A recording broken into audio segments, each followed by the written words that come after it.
الحمدللہ وحدہ والصلاة والسلام علی من لا نبی بعدہ۔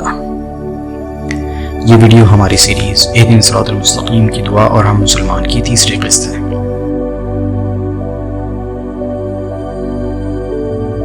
آج ہم حضرت ابراہیم علیہ السلام کی رسالت اور اللہ کے ان پر خاص کرم کے متعلق گفتگو کریں گے۔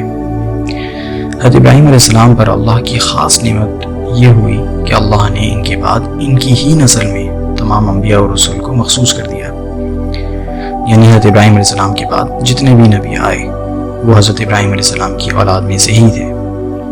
مثلا حضرت اسحاق، حضرت یعقوب، حضرت موسیٰ، حضرت یوسف، حضرت داؤد، حضرت سلیمان، حضرت عیسیٰ اور آخر میں حضرت محمد رسول اللہ صلی اللہ علیہ وسلم سبھی حضرت ابراہیم علیہ السلام کی اولاد میں سے ہیں۔ اللہ قرآن میں حضرت ابراہیم علیہ السلام پر اس انعام کی وجہ یہ بتاتے ہیں، اور یاد کرو جب ابراہیم کو اس کے پروردگار نے چند باتوں میں آزمایا تو اس نے وہ پوری کر دی۔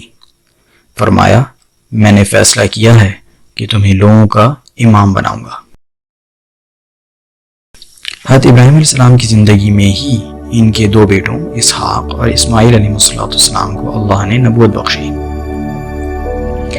پھر نبوت کا ایک لمبا سلسلہ حضرت اسحاق کی اولاد میں ہی رہا، یعنی اسحاق علیہ السلام کے بعد حضرت یعقوب جن کو حضرت اسرائیل بھی کہتے ہیں، ان سے لے کر حضرت عیسیٰ علیہ السلام تک تمام انبیاء حضرت اسحاق کی نسل میں سے ہی رہے۔ چونکہ اس طویل انبیاء کی لسٹ میں جو حضرت اسرائیل سے شروع ہوئی تو عام طور پر ان تمام لوگوں کو بنی اسرائیل ہی کہا جاتا رہا۔